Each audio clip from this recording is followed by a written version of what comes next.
오늘 우리가 읽은 사사기는 여호수아의 죽음 이후부터 사울 왕이 세워지기 전까지 약 350년간의 이스라엘의 역사를 기록하고 있습니다.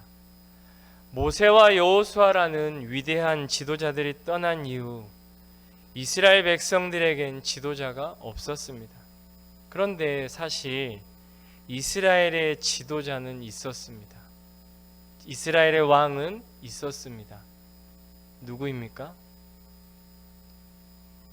네, 하나님이십니다. 그런데 이 사사기에 계속해서 반복되는 표현이 있습니다. 그때에 이스라엘의 왕이 없었으므로 라는 말씀입니다. 이스라엘 백성들 마음속에서 하나님을 왕으로 모시지 않았다라는 영적인 상태를 아주 잘 보여주는 말씀입니다. 이스라엘 백성들이 왕이신 하나님을 버린 것입니다. 출애굽기 1장에 보면 요셉을 알지 못하는 왕이 일어났다라는 말씀이 나옵니다. 오늘 이 사사 시대는 여호수아의 죽음 이후에 여호와를 알지 못하는 세대가 일어난 시대입니다. 그래서 이 사사 시대를 영적 암흑기라고도 부릅니다.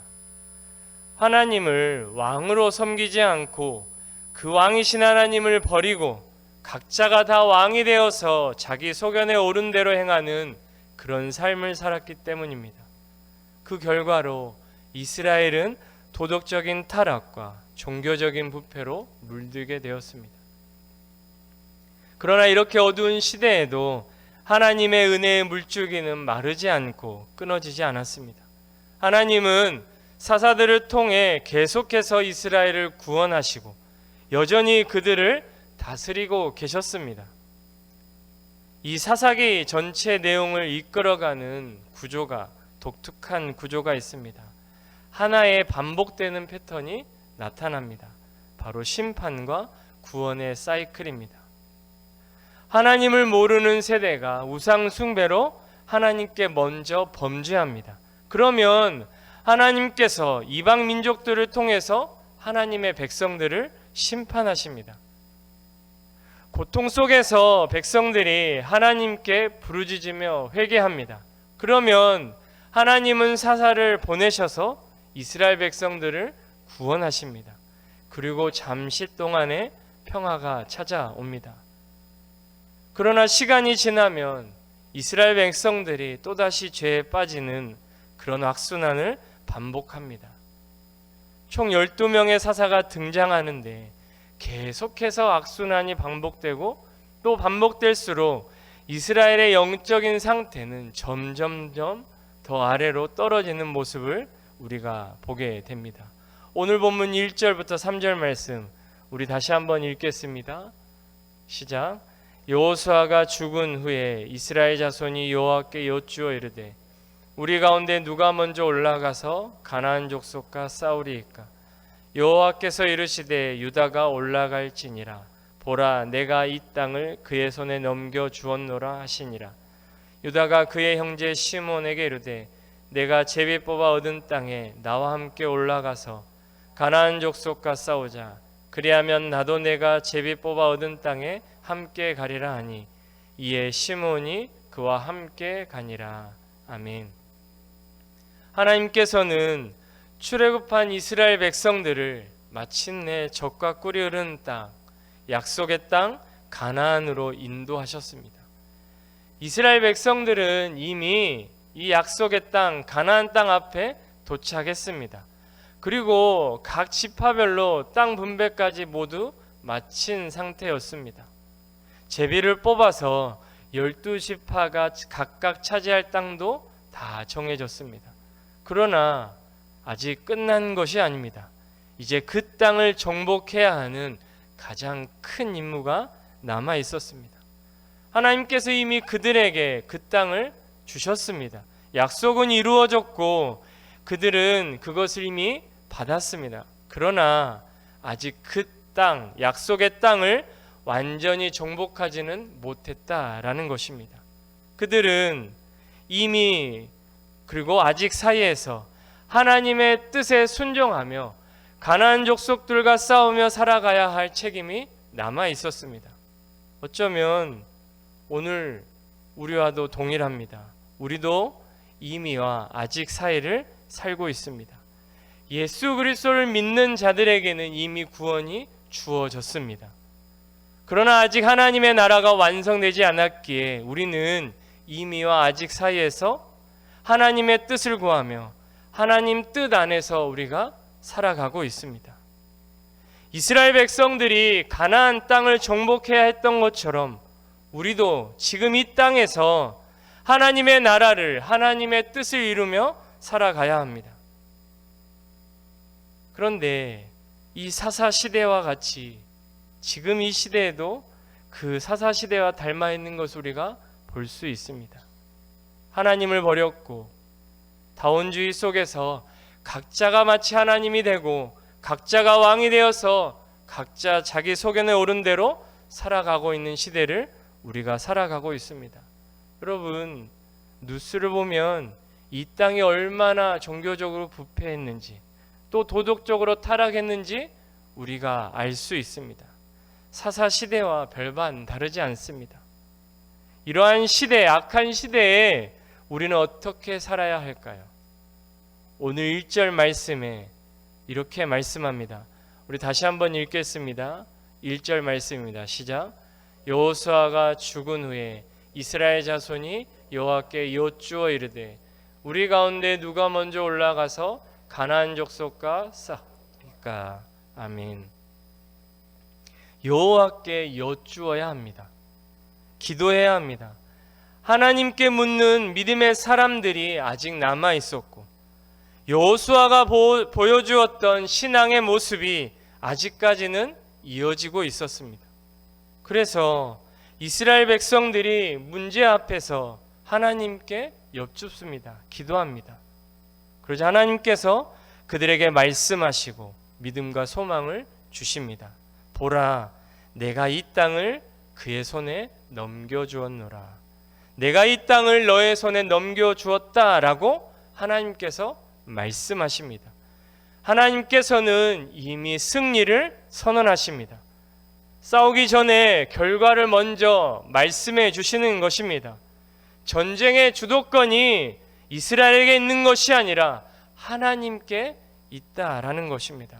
사랑하는 성도 여러분, 우리가 인생의 어려운 문제 앞에 설 때 먼저 하나님께 우리의 길을 묻는다면 하나님께서 친히 우리의 길을 인도하시고 가르쳐 주실 줄 믿습니다. 잠언 3장 6절 말씀 우리 함께 읽겠습니다. 시작. 너는 범사에 그를 인정하라. 그리하면 내 길을 지도하시리라. 아멘.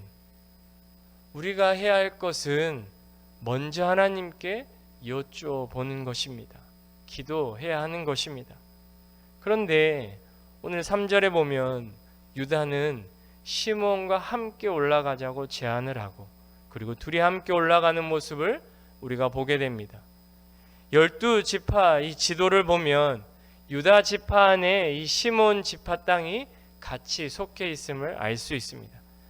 그래서 아마 우리가 이 같은 지역을 점령하니까 우리가 서로 돕자, 그런 의미로 같이 올라간 것 같습니다.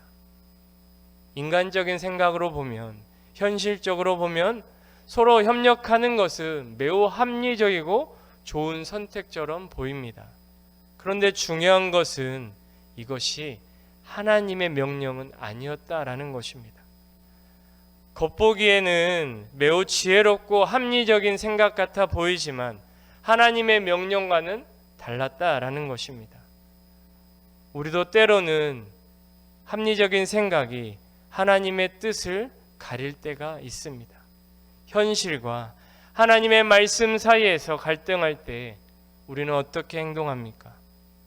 하나님께 다시 묻기보다는, 그 뜻에 우리가 순종하기보다는 지금 내가 처한 현실은 어쩔 수 없으니까 라고 말하며 하나님의 말씀을 뒤로 미루지는 않습니까? 이 유다 지파의 모습은 노골적인 불순종이라기보다는 매우 그럴듯한 타협으로 보입니다. 그래서 더 위험한 것입니다.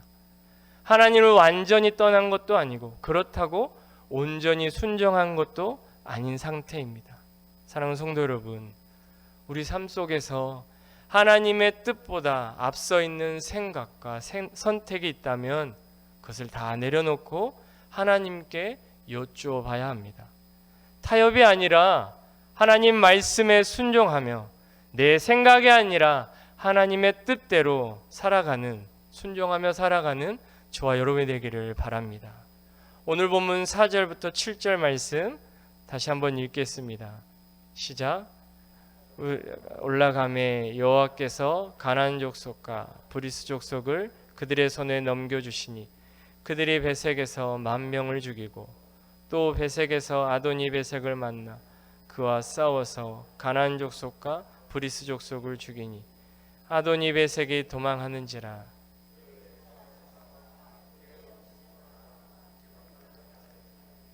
아도니 베색이 이르되 옛적에 70명의 왕들이 그들의 엄지손가락과 엄지발가락이 잘리고 내 상 아래서 먹을 것을 줍더니 하나님이 내가 행한 대로 내게 갚으심이로다 하니라.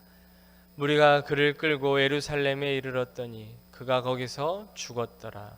아멘. 하나님께서 약속하신 대로 가나안 족속과 브리스 족속을 유다의 손에 넘겨주십니다.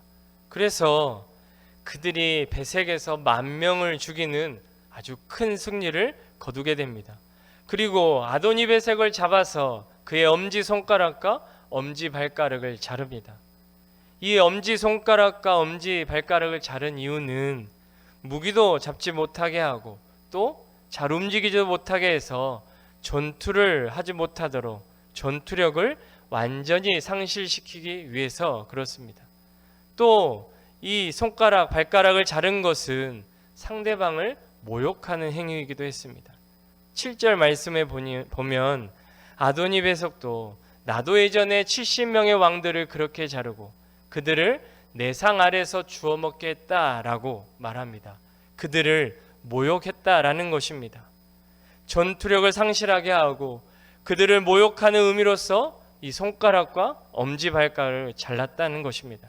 그런데 이 말씀은 하나님의 명령하신 방식이 아니었습니다. 이것은 가나안 족속들의 행하던 전쟁 풍습과도 같았습니다. 이제 막 전쟁이 시작됐는데 벌써부터 가나안 족속들의 풍습을 따라하는 모습을 우리가 보게 되는 것이죠.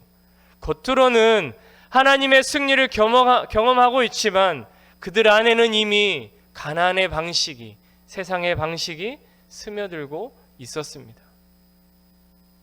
어쩌면 이 시대의 교회도 이러한 모습들이 너무나도 많이 있습니다. 세상의 성공과 축복의 개념을 그대로 따라하고 또 세상에서 늘 그래왔던 익숙한 전통과 또 그런 풍습들에 물들어 있는 우리의 모습을 보게 됩니다. 여러분, 오죽하면 기독교 무당이라는 말도 있습니다. 마치 무당이 구슬하고 부적을 써두시지 우리가 하나님의 그 기도와 그 기도를 돈을 주고 사고 팔고 있는 것을 우리가 보게 됩니다. 광신도적인 신앙을 요구하면서 재물을도 요구하기도 합니다. 세상의 마케팅에 그 심리학에 물든 기독교의 모습도 우리가 볼 수 있습니다. 세상을 품는다는 명목으로 오히려 세상을 따라하고 무분별한 것들을 가져다가 교회에 쓰는 모습을 우리가 보게 됩니다. 그런데 사도 바울은 로마서 12장 2절에 분명하게 이렇게 말씀합니다. 로마서 12장 2절 말씀 우리 함께 읽겠습니다. 시작. 너희는 이 세대를 본받지 말고 오직 마음을 새롭게 함으로 변화를 받아 하나님의 선하시고 기뻐하시고 온전하신 뜻이 무엇인지 분별하도록 하라. 아멘. 우리가 보기에 좋고 합리적이고 매력적이라고 다 따라갈 수 없다는 것입니다. 타협해야 할 것과 절대로 타협하지 말아야 할 것을 분별하라고 말씀합니다. 유다 지파의 모습은 완전히 하나님을 떠난 것도 아니고 여전히 하나님과 함께하는 것처럼 보이지만 그들 방식에는 이미 세상을 따라가고 있는 모습을 볼 수 있습니다. 사랑하는 성도 여러분, 세상을 따라가는 사람이 아니라 하나님의 뜻을 분별하며 살아가는 사람으로, 말씀 앞에 그리고 하나님께 묻는 삶으로 살아가는 저와 여러분이 되기를 바랍니다. 오늘 본문 8절부터 10절까지 말씀 같이 읽겠습니다. 시작. 유다 자손이 예루살렘을 쳐서 점령하여 칼날로 치고 그 성을 불살랐으며 그 후에 유다 자손이 내려가서 산지와 남방과 평지에 거주하는 가나안 족속과 싸웠고 유다가 또 가서 헤브론에 거주하는 가나안 족속을 쳐서 세세와 아히만과 달메를 죽였더라. 헤브론의 본 이름은 기랏 아르바였더라. 아멘. 이제 유다 자손이 예루살렘과 가나안 족속을 쳐 죽이는 모습을 보게 됩니다. 오늘 본문도 그렇고 사사기의 모든 이 정복 전쟁을 보면 가나안 족속을 모두 쳐 죽이는 행위가 굉장히 긍정적으로 기록되고 있는 것을 보게 됩니다. 오늘 본문 마지막에도 세세와 아히만과 달메를 죽였다라고 기록합니다. 이 세세와 아히만과 달메는 그 당시 아낙 자손의 후예로서 거인들입니다. 이것은 세상의 힘을 대표로 하는 사람들입니다. 이제 가나안 사람들을 철저히 쳐서 죽이는 진멸하는 전쟁이 시작됐음을 우리가 알 수 있습니다. 이 진멸하는 것은 히브리어로 보면 헤렘이라는 뜻입니다. 하나님께서 악을 징벌하시는 하나님의 심판을 의미하는 것입니다. 하나님은 죄에 대한 분명한 기준을 가지고 계십니다. 하나님은 의인과 악인을 분명히 구분하고 계십니다. 알곡과 가라지를 구분하고 또 양과 염소를 분명히 구분하십니다. 하나님에게는 중간은 없습니다. 의인과 악인이 있을 뿐입니다. 당시 가나안 땅은 하나님께서 가증히 여기시는 그런 악들로 가득 찬 악을 대표하는 그 자체였습니다. 노아 홍수 사건을 보면 하나님은 죄악으로 물든 세상을 보시고 그 땅을 심판하십니다. 창세기 6장 5절부터 7절 말씀입니다. 우리 함께 읽겠습니다. 시작. 여호와께서 사람의 죄악이 세상에 가득함과 그의 마음으로 생각하는 모든 계획이 항상 악할 뿐임을 보시고 땅 위에 사람 지으셨음을 한탄하사 마음에 근심하시고 이르시되 내가 창조한 사람을 내가 지면에서 쓸어버리되 사람으로부터 가축과 기는 것과 공중의 새까지 그리하리니 이는 내가 그것들을 지었음을 한탄함이니라 하시니라. 아멘. 사람의 죄악이 세상에 가득하고 그 마음의 생각이 항상 악할 뿐이었습니다. 그것을 보시고 마음에 근심하시고 한탄하시고 하나님께서 심판하시기로 결정하십니다. 가나안 땅 역시 마찬가지입니다. 단순히 다른 민족이 살고 있는 땅이어서가 아닙니다. 도덕적인 타락과 종교적인 부패로 악이 가득 찬 땅이었기 때문에 심판을 당하는 것입니다. 어린 자녀를 제물로 바치는 인신제사가 있었습니다. 종교라는 이름 아래서 행해지던 성적으로 타락한 일들이, 악한 일들이 일상적으로 이루어지고 있었습니다. 그래서 하나님은 그 악을 심판하시기 위해 이스라엘을 선택하셨고 하나님의 백성들을 통해 그 악을 징벌하게 하십니다. 그래서 그 땅을 진멸하라고 명령하신 것입니다. 단순히 전쟁에서 군사들을 죽이는 수준을 넘어서 부녀자들, 여자들, 어린 자녀들과 가축까지도 모두 진멸할 것을 명령하십니다. 철저하게 악을 징벌하고 철저하게 악을 심판하시겠다라는 것을 보여주는 것입니다. 이것은 하나님께서 죄를 얼마나 엄중하게 다루시는지를 잘 보여주는 말씀입니다. 사랑하는 성도 여러분, 하나님의 은혜와 긍휼은 끝이 없습니다. 하지만 범사에 기한이 있고 천하만사에는 다 때가 있습니다. 전도서 3장 1절 2절 말씀입니다. 함께 읽겠습니다. 시작. 범사에 기한이 있고 천하만사가 다 때가 있나니 날 때가 있고 죽을 때가 있으며 심을 때가 있고 심은 것을 뽑을 때가 있으며. 아멘. 날 때가 있고 죽을 때가 있고 심을 때가 있고 뽑을 때가 있습니다. 시작할 때가 있고 끝날 때가 있다라는 말씀입니다. 사랑하는 성도 여러분, 하나님은 그 끝을 위해 오늘도 하나님의 거룩한 백성들을 부르고 계십니다. 악에 물든 이 세상을, 이 땅을 하나님의 의로 정복하라고 말씀하고 있습니다. 세상을 품지만, 세상을 사랑하지만 세상과는 구별된 하나님의 거룩한 백성을 하나님께서는 지금도 오늘도 찾고 계십니다. 그리고 마침내 하나님은 이 악한 세상과 악한 사탄의 계략을 반드시 심판하실 것입니다.